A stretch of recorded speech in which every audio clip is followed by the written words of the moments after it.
Écran pour tous, et qui s'occupe du festival Écran Libre depuis 26 ans maintenant. Alors, on a des sponsors, on demande aux commerçants locaux, et après il y a la mairie d'Aigues-Mortes aussi qui participe. D'accord. Et oui, c'est local. Cette année on a eu plus de 800 films, alors que d'habitude on dépassait à peine la centaine de films. Ah oui, C'est super difficile de voter parce qu'il y a des, comme on disait, il y a des films, on peut être acquis à la cause des films un peu militantisme sur.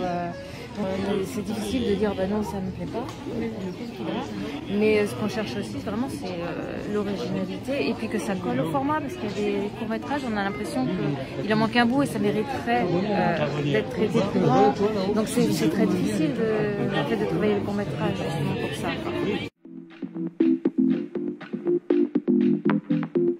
Voilà, site internet, on a une page Facebook aussi, et on a un écho au niveau du Midi Libre, la correspondante locale qui nous fait des bons articles.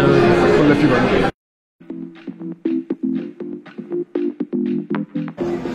Chaque année. Ah oui, tu vas chaque année. Oui, mon ami qui est cinéphile et qui fait partie de comment dirais-je, l'association autour de ce cinéma qui a failli être supprimé.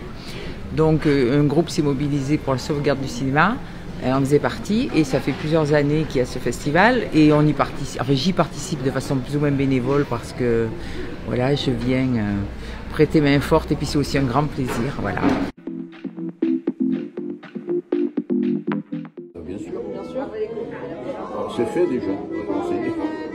C'est extraordinaire parce que d'abord, on n'a pas l'occasion toujours de voir des courts-métrages. Les salles de cinéma en diffusent très peu. En outre, l'ambiance est très chaleureuse. C'est gratuit. Oui, c'est gratuit. C'est vrai. C'est gratuit en plus avec, ils nous servent le café, tout ce que vous voulez. Non, c'est très bien. Alors, depuis plusieurs années, ça s'est enrichi. Il y a des barnums cette année. Il y a, voilà. Donc c'est vraiment très sympa. Il y a du monde et je vous invite à y venir.